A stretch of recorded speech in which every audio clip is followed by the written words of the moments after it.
My brother stole my startup idea and became rich, so I took him to court quietly. And what happened next destroyed his public image forever.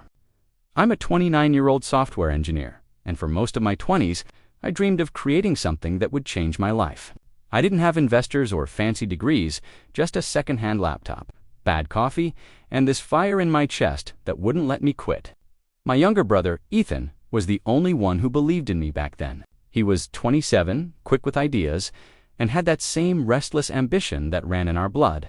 We used to joke that we were two halves of the same brain, me the builder, him the talker. Most nights we'd stay up in our parents' garage, surrounded by half-working monitors, open pizza boxes, and whiteboards filled with scrawled code and messy diagrams. The air always smelled like solder and instant noodles.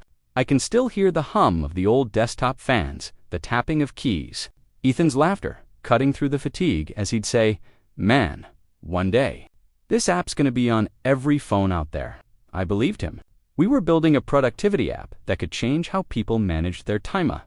Small idea, but it felt like the beginning of something massive. We split everything down the middle, tasks, credit, even the risk. I wrote the back end. He handled branding and social presence. Our parents didn't understand what we were doing, but I didn't care. For the first time in years, I felt seen, understood, and connected to him, to our dream, to something bigger than both of us. I trusted Ethan completely. I told him every design choice, every update, every plan. When we talked about the company's name and logo, it wasn't about me or him. It was about us. Looking back now, I realize how blind I was. I thought we were building our future together, but I didn't realize I was also building his weapon against me. When I look back, it's hard to pinpoint the exact moment things shifted, but I remember the silence first. Ethan started spending less time in the garage, saying he was meeting people or working on outreach. I didn't question it. I thought he was networking, maybe finding beta testers or investors. I was too buried in debugging the app to notice that he was quietly building something else, something I wouldn't see coming. A few months later, I had to take a contract job to pay off my student loans. I told Ethan I'd be gone for maybe 6 months, but I'd still contribute at night. He was supportive at least. That's how it seemed. "Don't worry, bro," he said, patting my shoulder. "I'll keep everything running till you're back full time." His tone was casual, reassuring. I didn't realize then that those words were a goodbye to the partnership we'd built. When I finally returned, eager to push our app to launch, I found Ethan sitting in the garage. But the whiteboards were wiped clean. The drives were missing. When I asked where everything went, he smiled faintly and said, "Oh, I've moved everything to my setup at the new office." That word mightn't register at first. Then he told me he'd filed the company himself. Same app, same name, same idea. But this time, it was legally his. I remember my voice shaking as I asked, You filed without me." He leaned back, arms crossed, and said, "I had to move fast. You weren't around. You barely contributed by the end." I felt the ground leave beneath me. Months of work, sleepless nights, shared dreams all, erased with a form and a signature. When I tried to explain to our parents, they sided with him. "He's just being practical," Mom said. "You can always make another one." But it wasn't just an idea. It was ours. And watching my own brother steal it in broad daylight felt like being stabbed with a smile. Ethan's rise was like watching a movie I didn't buy tickets for, but somehow I was still forced to sit through it. Within a year, his startup exploded. The same app we'd built together was suddenly everywhere on social media, tech blogs, even TV interviews. He was labeled a self-made genius, the face of innovation, the golden boy who turned a simple idea into a multi-million-dollar company. And me, I was the ghost of that dream. I'd scroll through my feed and see his face plastered everywhere standing in front of our logo, the one I'd designed on a sleepless night while he slept on the couch. In one interview, he said, "The idea came to me while helping my brother get organized." He laughed like it was an inside joke, but I could feel the knife twist deeper with every word. I wasn't his inspiration. I was his stepping stone. My friends stopped asking about the project after a while. Even my coworkers would mention Ethan casually, not realizing they were twisting the blade. "Man, your brother's killing it," they'd say. I'd force a smile and change the subject. At home, our parents treated him like a celebrity. They bragged about him at dinners, showed off his interviews to relatives. My mom once said, "You should be proud. He's doing what you both dreamed of." I wanted to scream that he stole it, but I was tired of sounding bitter. Tired of fighting ghosts. Every night, I'd sit in front of my laptop, open the old code files, and stare at them. I'd tell myself to move on, to let it go. But it's hard to move on when someone else is living your success. The interviews, the awards, the applause, it all should have been ours. Instead, it became his empire. Built from my silence, I told myself revenge wasn't worth it. But every time he smirked on TV, saying hard work pays off, I felt something shift inside me. Something dark, patient, and waiting. It didn't take long for everything else in my life to start unraveling. Losing the startup had gutted me more than I admitted. The job I took to survive started slipping away. I couldn't focus. My performance tanked, and when layoffs came, I was the first to go. I remember walking out of that office, clutching a cardboard box, thinking, I used to have a future once. Bills piled up. The nights got longer. My girlfriend, Mia, tried to be supportive at first, but she grew tired of the bitterness that clung to me. One night over dinner, she said, "You need to let it go. Ethan's not worth destroying yourself over." I wanted to tell her it wasn't about Ethan, it was about everything I'd lost, but the words wouldn't come. When she finally packed her things and left, all she said at the door was, "You loved that app more than me." Maybe she was right. I fell into a rhythm of nothingness. Sleep, wake, stare at my computer, repeat. My parents stopped calling as much. When they did, it was to update me on Ethan's next big feature, or the new investors who were so proud of him. Their pride felt like poison. I started skipping family dinners altogether, because every conversation turned into a shrine for his success. The lowest point came at a tech conference I'd saved up to attend. Just to feel connected to the world I'd lost. I didn't know Ethan was headlining until I saw his name on the banner. For a moment, I thought about leaving, but I didn't. I sat in the back as he walked on stage, smiling, confident, wearing the exact watch I'd given him when we started the company. He began his talk with the words, "I built this app to help dreamers stay focused." The audience applauded, and I felt my throat close. My eyes burned, my chest heavy. He was living my dream, while I sat hidden in the crowd, invisible that night. I walked home through the city lights, feeling like a ghost watching the world move forward while I faded into the background. And for the first time, I realized I wasn't just betrayed, I'd been erased. A few weeks after that conference, I hit a wall emotionally, mentally, everything. My savings were nearly gone, and my will to keep going was thinner than paper. One night, while digging through an old hard drive to clear space, I stumbled across something that stopped me cold. It was a folder named prototype_V1, our very first version of the app. Inside were not just early code files, but emails, notes, and date-stamped sketches with my name all over them. Every line, every concept, every feature we'd brainstormed together. It was proof. My proof. At first, I just stared at the screen, numb. Then something inside me snapped awake. I opened my old email account and started digging, finding timestamps, shared drafts, even a message from Ethan that said, "You handled the back end. I'll do the marketing once we launch." I could practically hear the universe whisper, "He can't erase everything." The next morning, I called an old college friend, Jenna, who worked at a law firm. I didn't even know what I was asking for when I said, "I think my brother stole my company." She listened quietly and then said, "Send me everything. Every file, every message, every trace of what's yours." It felt terrifying, like reopening a wound I'd been pretending to heal.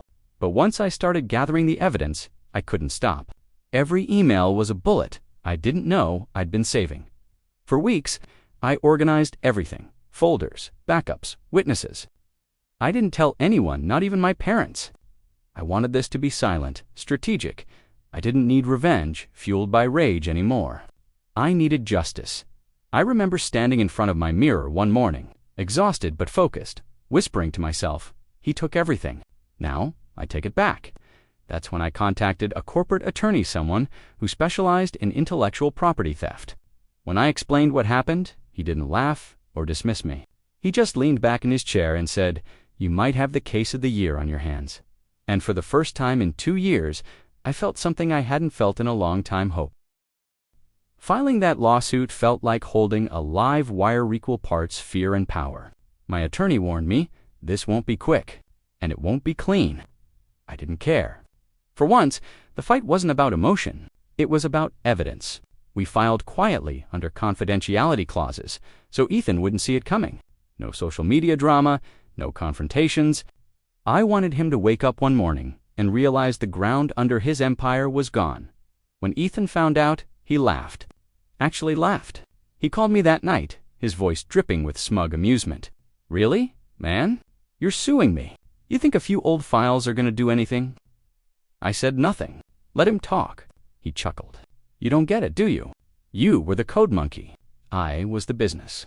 You can't sue success. Then he hung up, but within weeks, his confidence started to crack. My attorney's team sent discovery requests, emails, timestamps, even metadata, linking his app's first release to my prototypes. His investors were notified of the pending case. They wanted answers, and Ethan suddenly had fewer of them. Still, I stayed silent. No interviews, no posts. No public ranting. My weapon wasn't noise, it was precision. While he paraded around pretending nothing was wrong, the walls were already closing in. I'd meet with my lawyer late at night, going through evidence, line by line, until I could quote every timestamp from memory. Sometimes, though, I'd lie awake wondering if I was doing the right thing. He was my brother. We'd built sandcastles together as kids, and now I was dismantling his kingdom one document at a time. But then I'd remember his smirk, his lies, the way our parents looked at me like a jealous failure. I wasn't destroying him, I was just letting the truth breathe. And the truth, once set free, has a way of burning everything fake to the ground. When the lawsuit became public record, everything I'd been holding inside finally exploded, just not in the way I expected. Within days, my phone lit up with messages from relatives, old classmates, even family friends. But they weren't congratulating me for standing up for myself. They were attacking me. My mother called first, her voice shaking with anger. How could you do this to your brother? You're tearing this family apart. Mom, I said quietly, he stole from me. You're exaggerating, she snapped. Ethan said, you're just jealous because he made something of himself. I could barely breathe. Years of loyalty, late nights, shared dreams all reduced to jealousy in their eyes. My father was even colder. He called later that night, his tone clipped and formal, like he was speaking to a stranger. Drop it, he said. You'll ruin the family name. I remember staring at my wall, gripping the phone so hard my knuckles turned white. Dad, he ruined me, he sighed. Your brothers. You should be proud, he succeeded. Don't be bitter. Then he hung up. From that day on, every call, every text from family carried the same poisoned message. You're the problem. They hosted dinners without me, birthdays I wasn't invited to. My cousins posted pictures with Ethan under captions like, real success comes from hard work. It felt like watching my family drift toward him one by one, like moths to a flame that I knew would eventually burn them too. But I didn't stop. I kept showing up to legal meetings, even when it meant walking past reporters who'd caught wind of the brother feud. I ignored the hate. I focused on the facts. Yet inside, it hurt deeper than any courtroom wound, because when your own family calls your search for justice a betrayal, it's no longer just a legal fight. It's survival against the people you thought would always stand beside you. And as I watched Ethan's smile fill their family group chats, one thought started echoing louder in my head. If the truth couldn't win them over, maybe consequences would. The first crack in Ethan's perfect world came quietly like a whisper before a storm. It started with a leaked post on a tech forum. Someone claiming to be a former employee of his company alleged that the app's code wasn't original. They said large chunks matched an older, unpublished project that predated the company's official launch. That project was mine. At first I thought it was fake, maybe someone trying to stir things up.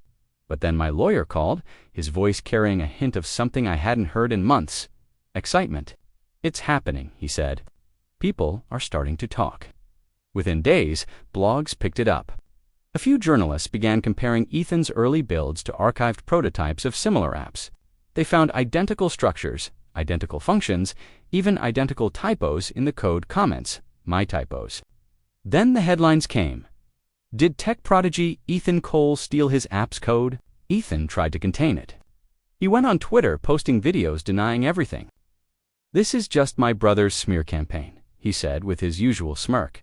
But denial doesn't work when evidence starts pouring in. Former employees began leaking screenshots of internal chats. Investors quietly backed away. One even released a statement saying they were reviewing allegations of intellectual property misconduct. I didn't say a word publicly. I didn't have to. The truth was finally louder than me. I'd go online and see strangers tearing apart his reputation. People who once idolized him now calling him a fraud. Part of me wanted to feel vindicated, but honestly, it just made me sad. Because I knew Ethan. He wasn't always this monster. Once, he was just my brother dreaming big beside me in that garage. But greed changes people. Fame changes people. And now, it was eating him alive. The day he finally called me again, his voice was small for the first time in years. "You did this," he whispered. "You couldn't just let me have it, could you?" I closed my eyes and said, "I didn't do anything. Ethan, the truth just finally caught up to you." And for the first time, I could hear it in his silent sphere. The day we finally faced each other in court felt like stepping into a dream I'd had 1,000 times, except this one hurt more. The courtroom was colder than I expected, quiet except for the rustle of papers and the hum of fluorescent lights. Ethan sat across from me, immaculately dressed, his expression carefully rehearsed for sympathy. He wouldn't even look at me. I used to know every flicker of emotion on his face. Now it was just a mask. When the judge called our case, my heart pounded so hard it drowned out everything else. My attorney began with calm precision, laying out the timeline, the documents, the emails. Every exhibit was another piece of the life I'd lost. On the screen behind the lawyer, they displayed my old prototypes, code commits, even messages where Ethan had asked me to send the final back-end build. I felt the room shift with each slide. The investors, the press, even the court staff, they all started realizing the truth. Ethan's lawyer tried to spin it.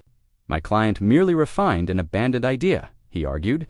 But when my attorney pulled out a hard copy of the legal filing Ethan had made in his name, the one dated 3 weeks after my original code submission, the judge raised an eyebrow. Then came the email, the one Ethan had sent me late at night, years ago. "I'll take care of registration.